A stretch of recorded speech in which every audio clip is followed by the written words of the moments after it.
Why, hello there, my good fellows. I am autistic, and this is a case of autism.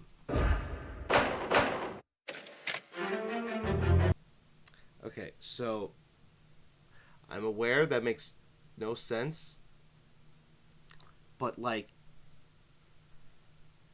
give me like a few minutes, and I promise it will.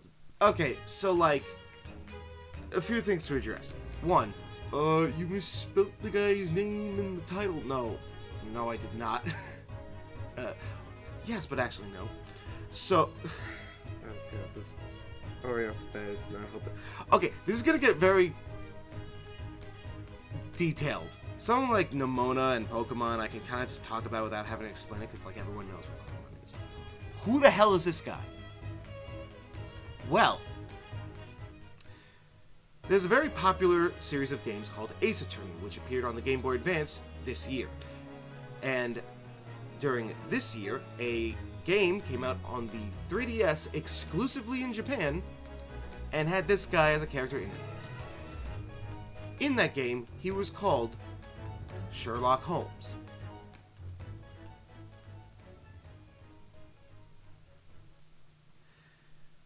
Yeah, I told you it's gonna get dumb. Anyway, so people speculated that's why it remained a Japanese exclusive, because it turns out in English-speaking territories, that name is copyrighted, because of course it is. So, I believe a year or so later, like, they came out with a sequel as well. That also stayed exclusive, also on the 3DS, and we heard nothing about any sort of localization forever. We just kind of assumed it was just kind of stuck there in purgatory. Until this year, they announced that it would be coming as a remastered collection of the two games together on various platforms, including Switch and Steam, and it would have English translations and be available in English-speaking territories. But the way that they went around the copyright issue, supposedly, allegedly, I have to say, was giving him this name instead.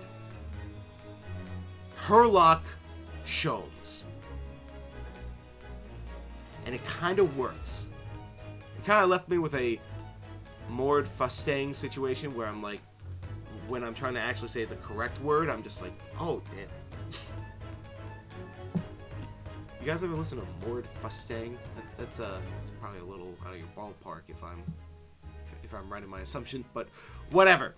Now, that is the context for why the character is the way that he is in his current form. Now for the context for the voice. Okay, so like, to make this very quick, I played this game with a friend simultaneously, and because it's a visual novel style of game, we decided to read the dialogue in funny voices. Depending on which character was talking, we would take turns on different characters. I got to voice Herlock Sholmes. And that was the voice that I gave him. And I found it very exceptionally fitting for the character and his mannerisms and his attitude. And I like doing the voice. It's a very fun voice to do. That's it. That's the context. You're welcome. Love it or hate it, that was peak user engagement. You want to know how you want to know why. That's all the context out of the way. What was this video about again? Oh yeah, autism. Okay, so why would I think this guy would be coded that way? Well, I just think he's really funny. Yeah, it's as simple as that. No three-step sort of elaborate reason. It's just, he's just really funny. Yeah, I understand they did that to give him a quirky sort of personality trait, but like, honestly,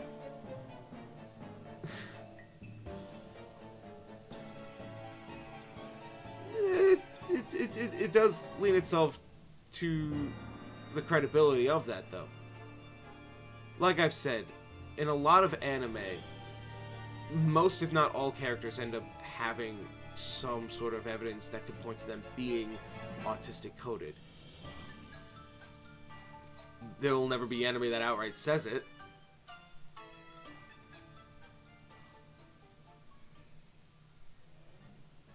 So yeah, what about him is funny, I guess. Let's dive into that. Well,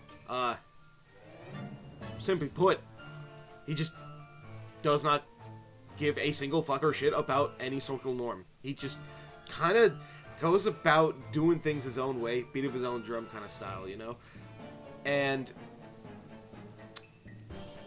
it kind of leads him into these wacky situations. For example, in order to pay off a debt for someone that owns a wax museum, he offers himself up to pose as a wax statue. Like, he just stands still like he's a wax figure. Like, I'm not exaggerating, that is what he does. I think there's a greater purpose as to why he did that. I'm not gonna go into that now, but yeah, that's a thing that happens. There are also other clear signs as well, such as crazy elaborate emotional mood swings. But specifically only when he gets depressed. Specifically.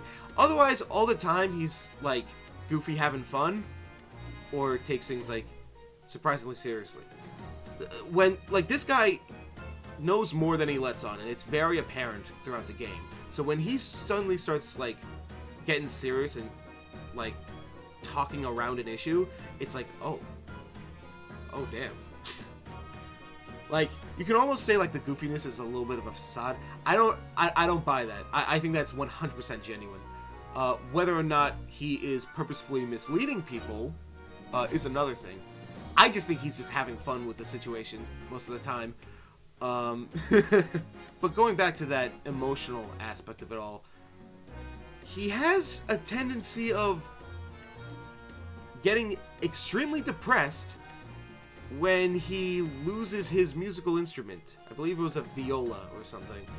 And he just completely shuts down, complete nihilist mode activates. In fact, that nihilism almost ties into a lot about his character. I'm not saying you have to be, like, autistic to be nihilistic or whatever, but it's like, it shows that he just kind of goes into extremes with his emotions in general. He lacks that, like, proper emotional regulation all that well. I'm not exaggerating when I say that he has come to the conclusion that the meaning of life is paying rent on time, at least from his experience. And I guess, yeah, technically for him it would be. But what really seals the deal for me specifically is his overactive imagination. I already brought up the meaning of life equals rent thing, but, like, this man comes up with the craziest observations and comes to the most fantastical conclusions. There is a part of me that theorizes that it's a bit in order to get Ryunosuke, the main character of the game, to interact with him in solving mysteries, because he just doesn't like to go solo all the time. And it's clear that with the right help, he can always, like, stay on track with a mystery, as shown in later in the second game. But the fact that he's able to, like, find some kind of justification for these outlandish theories is kind of hilarious. You see what I mean? He's just funny, dude. Like, that's all you really need for me to be like, yo, he's mine. No one touch him. He's mine. Alright, fine and dandy. All that good stuff. But then, my good fellow, it begs the question. Is this positive representation or negative? I'm not gonna beat around the bush. The fact that he is literally the world's greatest detective and canonically probably one of the smartest characters in all of Ace Attorney, if you don't count Professor Layton. Yeah, it really gives cadence to that savant stereotype, but he's literally Sherlock Holmes, so there's not really anything you can do about that, I guess. I mean, it's not the first time that someone would depict him as being autistic, considering the TV show, I think, did that, or people were saying that they did that, or implied that. I have no actual idea. I never watched the show. I didn't research it at all. But, like, the idea of turning a character like Sherlock Holmes. God damn. The idea of taking a character like that and making them autistic runs risks. Like, greatly runs risks. That being said, that's the only negative I could draw from this character, because everything else about him is just an absolute fucking delight. There is not a second that goes by in this game where he is on screen and doesn't steal the spotlight. He chews the scenery so goddamn much and thrives off it, dude. He'll have the most exaggerative laughs. He'll shadowbox. He'll do whatever the fuck this is as a hologram. And yes, this is taking place during, like, the Industrial Revolution, and there's a hologram. Don't question it. And on top of all of that, he's a wonderful role model for a father figure. Personally, I love the character of Herlock Sholmes. He is hysterical and very engrossing. And the stuff that he knows that you don't know makes him a compelling character, too, because it's like, does he know? Like, I want to know what he knows, man. I want to get to the bottom of this mystery. And he helps, like, captivate that feeling immensely. On top of that, he's like an actual reliable ally, mostly reliable ally for the protagonists. I say that because of those mysteries and stuff and the wackiness. But he pretty much offers his living space as their headquarters. He provides them assistance with every single investigation that they go on. And to top it all off, he's just such an integral character in the narrative that it wouldn't be the same story without him. This is why I believe Herlock Sholmes from the Great Ace Attorney Chronicles collection to be positive representation of autism. And that, my good fellows, is a closed case. So then, I ask the public, what do you think? Do you find it positive, negative representation? Do you find it representation at all? Yeah, as you can tell, I really like the voice. Also, play Great Ace Attorney. It's a fun game. You know what? Play Ace Attorney in general. Trilogy is like on freaking everything. Apollo Justice is like the one after that, and then like there's the 3DS games. I don't know if they got re-released. And then Great Ace Attorney Chronicles. I know those were also 3DS, but I meant the 3DS games before those. Dual Destinies and Spirit of Justice, that's what they're called. Yeah. There's also some Edgeworth spin-offs. One of them is Japanese exclusive, but hasn't been ported over because there's a fan translation ROM hack if you want to go for that, I guess. Hashtag not sponsored, but, you know, I could always be, you know, yeah. Are there any other fictional characters that you think would be worth discussing, whether positive or negative representation? Also let me know that. And until next time,